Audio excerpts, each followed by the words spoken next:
Oi gente, tudo bem? Hoje eu vim falar um pouco, como prometido, da matéria do Fantástico, que acabou não indo ao ar, mas eu vim falar para vocês sobre o tema, contar direitinho, né, o que eu falei, como é que foi a conversa, qual seria a ideia. Bom, então eu vou começar pelo início, que foi como chegaram até mim com a proposta, né, de comentar sobre uma matéria que saiu na BBC Brasil em fevereiro de 2020. Né?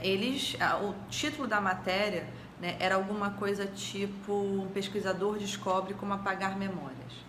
Né? Esse pesquisador, estou com uma colinha aqui para não esquecer nada, se chama Alain Brunet. Ele é professor da McGill University, no Canadá, e ele explica na matéria que na verdade não é apagar a memória, mas é minimizar os efeitos emocionais e fisiológicos que essa memória negativa ela produz. Então, quando a gente chama memória negativa, na verdade, esse pesquisador em especial, ele está se relatando ou se reportando, desculpa, ao chamado TEPT, né, que é o transtorno do estresse pós-traumático. Então, eventos traumáticos, a memória de eventos traumáticos. Ele pesquisa sobre TEPT há mais de 15 anos, né, e sobre como alguns tipos de medicamentos ou de terapias poderiam minimizar os efeitos do TEPT. Bom, então essa matéria ela estaria relacionada ao final de 2020, que foi um ano muito traumático para grande parte das pessoas. A gente teve a pandemia ela acarretou, né, milhares, né, centenas agora de milhares de mortes, né, mais de 200 mil mortes. Ela acarretou perdas financeiras, perdas de relacionamento, perda de contato físico, né, de contato social.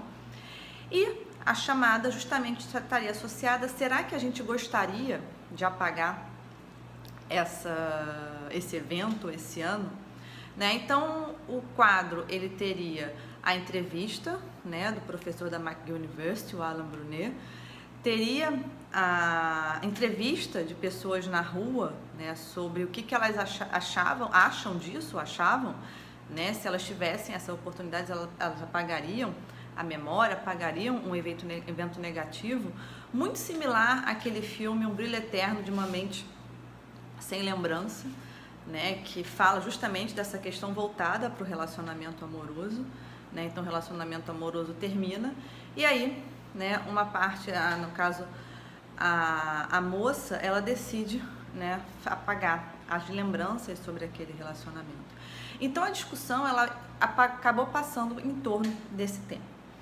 Mas antes de falar sobre a discussão, eu queria falar um pouco sobre, né, a pesquisa do Alain Brunet. E aí, essa matéria da BBC, ela foi em fevereiro de 2020, eu peguei um artigo dele mais recente para comentar, né, nessa entrevista que aconteceu, nessa suposta matéria. Peguei um artigo dele de dezembro de 2020 que fala sobre o que ele chama, né, que seria a técnica dele, a terapia de reconsolidação de memória, reconsolidação de experiência, de evento traumático, né? E esse artigo em especial que eu peguei, ele vai falar, né, sobre essa terapia com refugiados sírios, né, em especial crianças e adolescentes. E como é que é a proposta dessa terapia de reconsolidação? São alguns encontros, né, 5 ou 6, se eu não me engano, onde há a combinação de um medicamento chamado propranolol, né? Então, esse medicamento, ele é um beta-bloqueador, ele é utilizado muito, né, para pacientes com algum problema cardíaco, ele é usado também muitas vezes por atiradores de elite, né, porque ele lentifica, ele atua, né, entre outros sistemas, no sistema cardiovascular, diminuindo o ritmo da frequência cardíaca. Mas eu já vou também explicar um pouquinho mais sobre o propranolol. Enfim, então a terapia de reconsolidação envolve, né, o tomar o medicamento, esperar a ação dele e a pessoa, ela conta o evento traumático, ela relata o evento traumático, que ela faz isso 1, 2, 3, 4, 5, 6 vezes, né, se eu não me engano no artigo está 5 vezes, e aí ao final os efeitos daquele evento, da revivência daquele efeito são menores, efeitos que a pessoa sente, né, as sensações são menos intensas. E aí o autor, ele acarreta, ou ele justifica essa diminuição a essa combinação. Só que a gente sabe que na psicologia, né, a revivência do trauma através da fala, né, do contar, do repetir, né, e falar novamente sobre esse evento, ele já reduz justamente os efeitos e o quanto o evento, a memória, é capaz de afetar emocionalmente a pessoa. Então aqui eu inseri vários conceitos, eu vou tentar quebrá-los, né, de uma forma mais didática para também não ficar muito perdido. Primeiro ponto é, não há apagamento da memória, né? A gente não sabe hoje como fazer isso, e a gente pode até questionar, né? E é um ponto que eu vou tratar, os benefícios de fato nesse apagamento da memória, mas a gente não tem conhecimento do sistema de memória que nos permita pensar em apagar um evento. Isso não é possível hoje, a gente não tem esse conhecimento, não se fala nessa ideia de localizacionismo, de saber onde uma memória está armazenada, até porque é um sistema muito complexo. Segundo ponto, até que ponto apagar uma informação, um evento pelo qual nós vivemos, ele também não vai acarretar apagar eventos, entre aspas, positivos, que foram bons pra gente, que a gente não se vivenciou como trauma, e até que ponto apagar esse trauma também não acaba colocando em questão a nossa capacidade de sobrevivência, já que nós somos tudo aquilo que nós vivemos, inclusive constituindo e construindo formas de nos defender desses eventos passados. Então essa é uma questão muito importante que se coloca. Os eventos que a gente vive, mesmo aqueles mais traumáticos, eles não só ajudam a constituir quem nós somos, mas ajudam a construir formas de defesa e a fazer com que a gente não entre em contato ou evite entrar em contato com qualquer situação que nos indique ou nos mostre um indício mínimo de que estamos sendo colocados em perigo novamente. Tá? Então esse é o primeiro ponto. Não há apagamento da memória por diversas questões, mas o mais básico é, nós não sabemos exatamente, não há um conhecimento do sistema de memória para a gente para se possibilitar ou para nós pensarmos em apagar um evento específico da memória. O que tem é uma diminuição da intensidade fisiológica, a gente vai ver que é um aspecto emocional, a fisiologia daquele evento. E para a gente pensar nisso, é importante a gente entender um conceito bem interessante dentro da memória de longo prazo. Então, a memória de longo prazo ela tem duas grandes divisões. Uma que é a memória chamada explícita declarativa, que é exatamente aquela quando a pessoa conta e fala e repete o evento, ela está usando a memória declarativa. E a memória implícita, que tem várias subdivisões, mas eu quero falar agora aqui de algum aspecto que está associado à experiência fisiológica, a marca, vamos chamar de marca corporal, experiência fisiológica.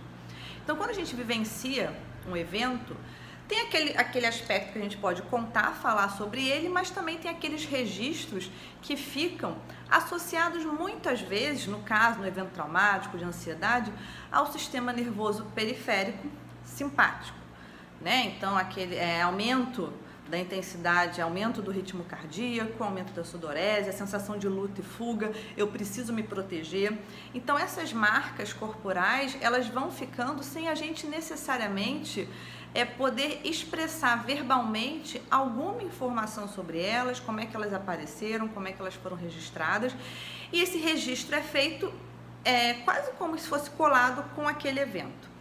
Tá? Essa separação, não existe uma separação didática. E o que o propranolol ele faz? Quando ele atua nos receptores, nos chamados beta-bloqueadores, que é um receptor beta-adrenalina, de adrenalina, ele impede ou minimiza os efeitos do sistema nervoso autônomo periférico simpático.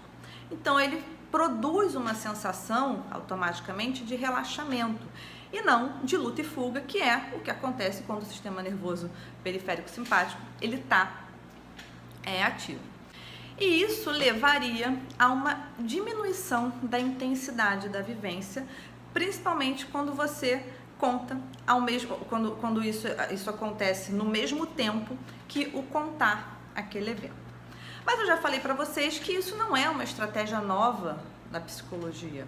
Muito pelo contrário, o novo seria inserir um medicamento.